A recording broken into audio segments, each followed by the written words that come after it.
Hello dear students, আগের দিন আমরা সিরিজে বিভিন্ন রকমের সেল তাদের টাইপসগুলো পড়েছিলাম। টাইপের মধ্যে আমি বলেছিলাম যে একে দুভাগে ভাগ করা যায়, যথারীতি প্রোক্যারিওট এবং হচ্ছে ইউক্যারিওট।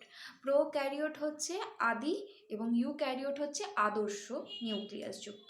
তাহলে আজকে আমরা পড়ব কি প্রোক্যারিওটিক সেলের স্ট্রাকচারটা। তাহলে এবার প্রোক্যারিওটিক সেলের স্ট্রাকচারের একটা বেস্ট এক্সাম্পল হচ্ছে ব্যাকটেরিয়া। তাহলে আমরা ব্যাকটেরিয়াল সেলের স্ট্রাকচার পড়বো। তোমাদের পরীক্ষাতেও কি আসে? প্রোক্যারিওটিক বলতেই ব্যাকটেরিয়াল সেলের স্ট্রাকচারটাই আসে। মোস্ট কমন ব্যাকটেরিয়াল সেলের স্ট্রাকচারটি হলো ব্যাসিলাস, অর্থাৎ যেটা রড শেপ ব্যাকটেরিয়া। তাহলে আমরা এখানে আঁকি একটা ব্যাসিলাস। এটি হচ্ছে একটি রড শেপের ব্যাকটেরিয়া। এদেরও থাকে আমাদের মতো প্লাজমা মেমব্রেন। তাহলে এটা যদি প্লাজমা মেমব্রেন, ধরো এটা হচ্ছে plasma membrane. Plasma membrane, plasma মেমব্রেনের বাইরে কি থাকে? প্লাজমা মেমব্রেনের বাইরে থাকে হচ্ছে সেল ওয়াল। আমাদের কিন্তু প্রাণী দেহে কিন্তু সেল ওয়াল নেই, কিন্তু ব্যাকটেরিয়া দেহে কিন্তু আছে হচ্ছে সেল ওয়াল। ধরো এখানে আমি একটা সেল ওয়াল আঁকছি, এটা হচ্ছে সেল ওয়ালের স্তর। এটা কি? Cell wall. Cell wall. Cell ওয়ালের বাইরে কি থাকে? এদের একটি জেলি লাইক সাবস্টেন্স থাকে। সেই জেলি লাইক সাবস্টেন্সটাকে আমরা কি বলবো? ক্যাপসুল। ব্যাকটেরিয়ার ক্ষেত্রে জেলি লাইক সাবস্টেন্সটা হচ্ছে ক্যাপসুল। কিছু ব্যাকটেরিয়ার এবার ভেতরে যদি আমরা চলে যাই, ইনসাইডে থাকে হচ্ছে সাইটোপ্লাজম। তাহলে ইনসাইডে এটা কি? এটা হচ্ছে সাইটোপ্লাজম। সাইটোপ্লাজম।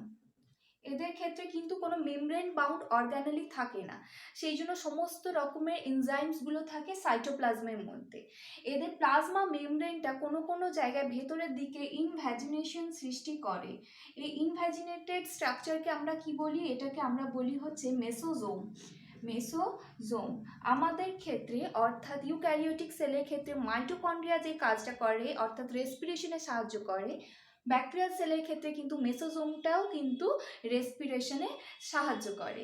এবার এদের যেহেতু কোনো মেমব্রেন বাউন্ড স্ট্রাকচার নেই, তাই এদের ডিএনএটা থাকে মেসোজোমের সাথে, মেসোজোমের কাছেই লেগে থাকে।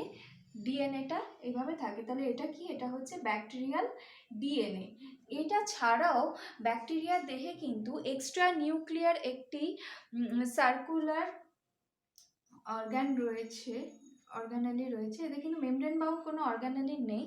এটাকে আমরা বলি প্লাজমিড। ব্যাকটেরিয়ার ক্ষেত্রে কিন্তু প্লাজমিড রয়েছে। এই প্লাজমিডটা যেই সমস্ত ব্যাকটেরিয়া দেহে থাকে তাকে আমরা বলি হচ্ছে পজিটিভ, এবং যেই সমস্ত ব্যাকটেরিয়া ক্ষেত্রে থাকে না তাকে আমরা বলি হচ্ছে নেগেটিভ। ব্যাকটেরিয়াল সেলের ক্ষেত্রে কিন্তু সেল ওয়ালটা কি দিয়ে তৈরি? সেল ওয়ালটা কিন্তু হচ্ছে পেপটাইডোগ্লাইক্যান দিয়ে তৈরি। পেপটাইডোগ্লাইক্যান দিয়ে ব্যাকটেরিয়া সেল ওয়ালটা তৈরি। তাহলে এই হয়ে গেল মোটামুটি ব্যাকটেরিয়াল সেলের স্ট্রাকচার। কিছুই নেই তোমার হচ্ছে, প্রথমে হচ্ছে প্লাজমা মেমব্রেন। প্লাজমা মেমব্রেনটা কিছু কিছু জায়গায় ইনভ্যাজিনেটেড কন্ডিশনে থাকে, তাকে আমরা বলি মেসোজোম। তার বাইরে থাকে হচ্ছে সেল ওয়াল। সেল ওয়ালটা মেনলি কি দিয়ে তৈরি? পেপটাইডোগ্লাইক্যান। সেল ওয়ালের বাইরে একটি জেলি লাইক সাবস্টেন্স থাকে, তাকে আমরা বলি হচ্ছে ক্যাপসুল। তার মধ্যে থাকে হচ্ছে সাইটোপ্লাজম। সাইটোপ্লাজমের মধ্যে তাদের অল দ্য এনজাইমস প্রেজেন্ট থাকে, তাদের মধ্যে ব্যাকটেরিয়াল ডিএনএ রয়েছে। এছাড়াও একটি extra nuclear circular genetic material রয়েছে, যেটা হচ্ছে প্লাজমিড। এই প্লাজমিডটা কি করে? প্লাজমিডটা ধরো যার আছে তাকে পজিটিভ এবং যার নেই তাকে নেগেটিভ বলে। তাহলে পজিটিভ ব্যাকটেরিয়া এবং নেগেটিভ ব্যাকটেরিয়া নিজেদের মধ্যে একটি কনজুগেটেড টিউব সৃষ্টি করে এবং একে রেপ্লিকেট করে তার দেহে দিয়ে দেয়, নেগেটিভ সেলের ক্ষেত্রে দিয়ে দেয়। তাহলে এই প্লাজমিডের মধ্যে কিন্তু বিভিন্ন রকমের জিন প্রেজেন্ট থাকে। আমরা যদি প্লাজমিডের স্ট্রাকচারের মধ্যে যাই তাহলে দেখবো এদের ক্ষেত্রে এফ জিন প্রেজেন্ট আছে, আর জিন প্রেজেন্ট আছে, এবং প্রেজেন্ট আছে হচ্ছে কলিজিন, কল জিন প্রেজেন্ট আছে, COL, কল জিন প্রেজেন্ট আছে। যাই হোক, ওটা খুবই ভেতরে ডিটেলসে আছে। এছাড়া ব্যাকটেরিয়ার প্লাজমা মেমব্রেনের গায়ে কিছু ছোট ছোট প্রজেকশনস থাকে, এরকম প্রজেকশন থাকে। এগুলোকে আমরা বলি কি? ফিমব্রি। এবং যে সমস্ত ব্যাকটেরিয়ার ক্ষেত্রে প্লাজমিড রয়েছে অর্থাৎ যারা পজিটিভ সেলস, তাদের কিন্তু এখানে যে এফ জিনটা থাকে সে কি তৈরি করে? এরকম ফিমব্রিক থেকে একটু বড় প্রজেকশনস তৈরি করে। এটাকে আমরা বলি পিলি, সেক্স পিলি বলি এটাকে।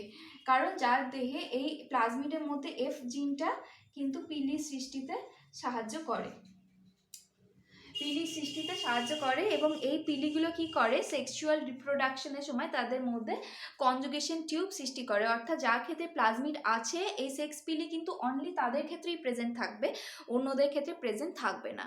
এবং ব্যাকটেরিয়াকে কিন্তু আমরা দুভাগে ভাগ করতে পারি, গ্রাম পজিটিভ ব্যাকটেরিয়া তোমরা জানো, এবং হচ্ছে gram negative bacteria. Gram positive bacteria কারা, যারা হচ্ছে স্টেনটা নেয়, গ্রাম স্টেনিং, তাকে আমরা বলি গ্রাম পজিটিভ ব্যাকটেরিয়া, এবং যে স্টেনটা নেয় না তাকে আমরা বলি হচ্ছে গ্রাম নেগেটিভ ব্যাকটেরিয়া। তাহলে মেইনলি স্টেনটা খেয়ে নেয়, সেল ওয়াল নেয়। তাহলে গ্রাম পজিটিভ ব্যাকটেরিয়ার ক্ষেত্রে সেল ওয়ালটা স্টেনটা কালার নিয়ে নিচ্ছে, কিন্তু গ্রাম নেগেটিভ ব্যাকটেরিয়ার ক্ষেত্রে সেল ওয়ালের বাইরে আরেকটি আবরণী আছে যা সেল ওয়ালকে স্টেন নিতে বাধা দেয়, তাই তাকে আমরা বলি হচ্ছে গ্রাম নেগেটিভ ব্যাকটেরিয়া। এই হলো ব্যাকটেরিয়াল সেলের স্ট্রাকচার। কি কি থাকবে, সাইটোপ্লাজম আছে, ফিমব্রি আছে, সেক্স পিলি আছে, মেসোজোম আছে, ডিএনএ আছে এবং প্লাজমিড আছে। তাছাড়া তৈরি হচ্ছে সেল ওয়াল, সেল ওয়াল আছে পেপটাইড ও গ্লাইক্যান দিয়ে তৈরি, এবং তার বাইরে আছে হচ্ছে ক্যাপসুল লেয়ার। তাহলে এই হলো মোটামুটি প্রোক্যারিওটিক সেলের স্ট্রাকচার। প্লাজমিডের মধ্যে যে তিনটে জিন থাকে, তোমরা অবশ্যই প্লাজমিডের স্ট্রাকচারটা পড়বে।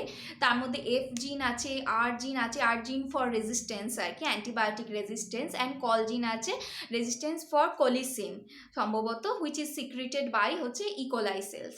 তাহলে তোমরা হচ্ছে ব্যাকটেরিয়াল সেলের এই স্ট্রাকচারগুলো পড়বে। এবং এই ভিডিওটা দেখে যদি তোমাদের হেল্প হয় অবশ্যই কিন্তু একটা সাবস্ক্রাইব করে দেবে, কারণ সাবস্ক্রাইব আর লাইক করলে এটা আরও বেশি জনকে রিচ করতে সাহায্য করে, আরও তোমাদের বেশি বন্ধুদেরও হেল্প হবে ব্যাকটেরিয়াল সেলের স্ট্রাকচারটা জানতে, এবং সাথে সাথে আমারও খুবই মোটিভেশন হয় যাতে আমি আরও নতুন নতুন ভিডিও বানাতে পারি। এবং এর পরের দিন আমরা আলোচনা করব ইউক্যারিওটিক সেলের স্ট্রাকচারটা ডিটেলসে।